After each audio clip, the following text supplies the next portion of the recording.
Hi guys, welcome to another MTM video. Today in the workshop we have this Audi A1 that's in because the airbag light is on the dash. But also a couple of other issues that we've noticed is that the horn doesn't work, so that center button in the middle of the steering wheel, that's not doing anything when you press it. And also the steering wheel controls, they don't work either. And mix that with the fault code that's stored in the memory for the steering wheel airbag resistance too high like we have here, then that leads me to believe that there's an issue with the airbag clock spring, or you may call it the airbag squib. Also worth noting, before you touch anything to do with the airbag, always disconnect the battery. Better safe than sorry. Last thing you need is an airbag going off in your face, because that will really ruin your day. Okay, before you go and disconnect the battery, with new parts, especially from the dealer, with bits like this, sometimes the coding in them is either set to 0, so they're not set up for any kind of like driving setup, like with the buttons and the steering wheel, or sometimes they'll be pre-coded but with the wrong setup. What that will do is trigger incorrect fault codes and you'll get the light on the dash. It's always good to scan it with a diagnostic tool, go into the steering column module and get any coding numbers that you can from there, just to make sure. So when you put on the new part, you can code the original existing coding into the new one. And I'll talk more about that at the end of the video. You'd normally expect to find the battery living in this area here, but because they just wanted to be awkward, it's in the boot.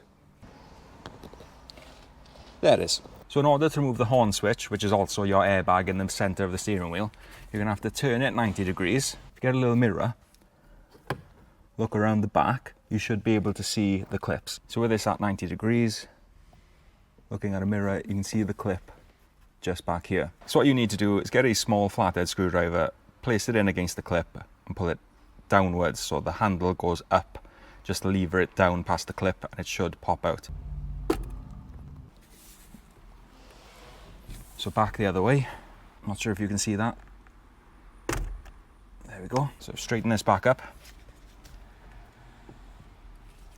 Lift this away carefully, and you can see all of the wiring behind. Just be very careful when you're doing this because this is an airbag and you don't want to damage it. So we're going to have to disconnect this electrical connector. There's a security tab on it, so we're going to need a little pick for that. Prise that out. Okay. So once that's disconnected, there's another cable just down there at the bottom. You're going to need a little pick just to help get past that clip. There you go, that's out. So put this somewhere safe. Okay, so now that we have this center piece exposed, you can see the center bolt that actually holds the steering wheel onto the back end of the column.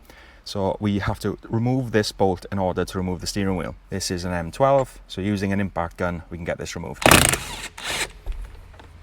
Yeah, with that bolt out of the way, you can see that there's a little mark there on the splines of the actual steering column shaft, and there's a mark that lines up with it that's on the actual steering wheel. So that is your dead ahead position, and that's where this needs to go back on once it's removed. You can always grab like a paint pen or a Sharpie or something like that and make your own marks, because not all cars have these indicators of where straight ahead is. I'm just going to use the paint pen just to highlight those marks. That way there is no chance of getting it wrong. Well, I wouldn't say no chance, but it reduces it. So then this should just lift away. And now we have the steering column exposed, where we have to take off the plastic cowling that surrounds the column. There's a Torx 20 on the underside of the cowling. You'll have to remove the key and navigate your way around the clips, and then this should come away.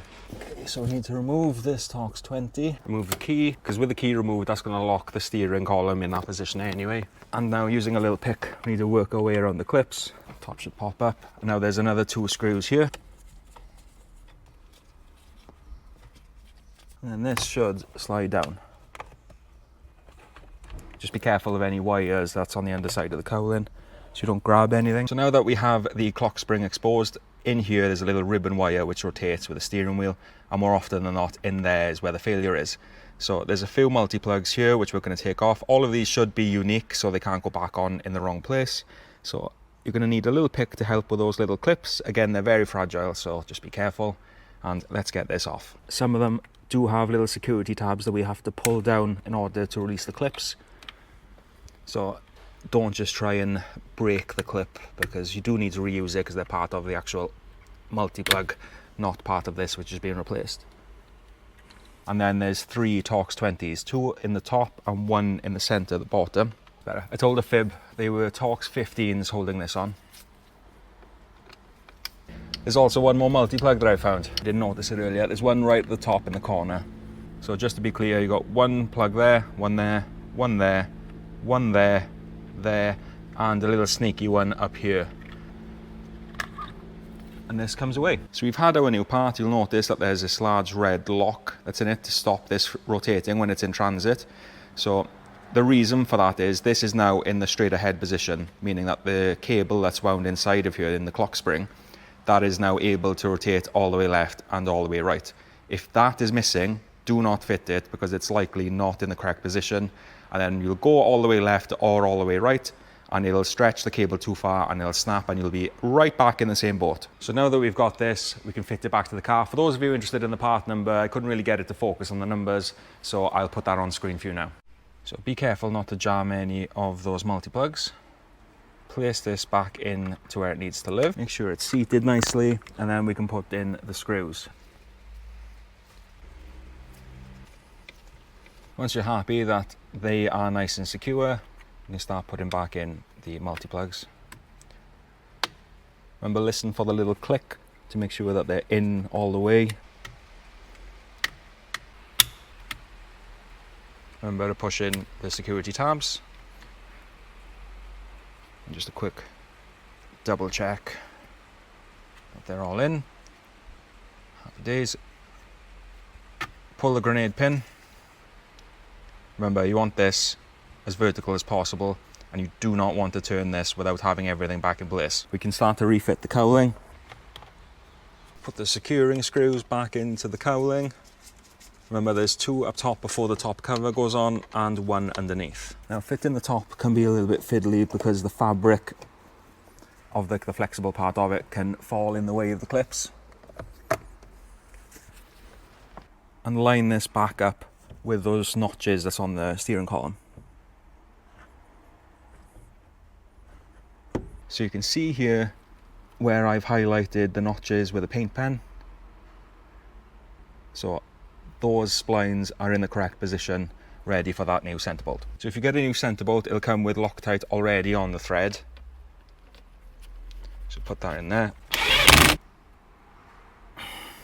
Now that the steering wheel is on, it's time to put on the airbag. And remember, there's that one connector down there and one at the top. And to make sure that security tab gets pushed in on that top yellow connector. So make sure it's in all the way. And then gently place this into position and just press it in. Make sure it just feels nice so that you make sure that you haven't jammed anything. Okay, so we've completed the job. We've replaced the clock spring.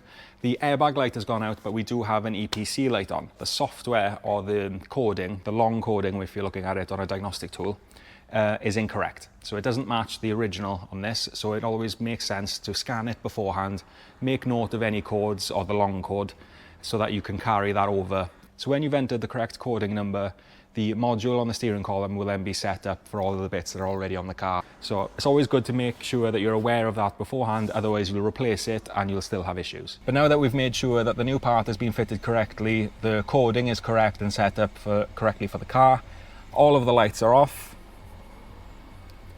So now it's just time for a road test and it's done. I hope this has helped, guys. If you found this video useful, please give us a like, drop us a comment if you have any questions, and please hit that subscribe button. It helps a lot. So that's it from me for this week. Hopefully I'll have another video for you next week as well, because I know they've been few and far between. But yeah, I'll catch you in the next one. Cheers.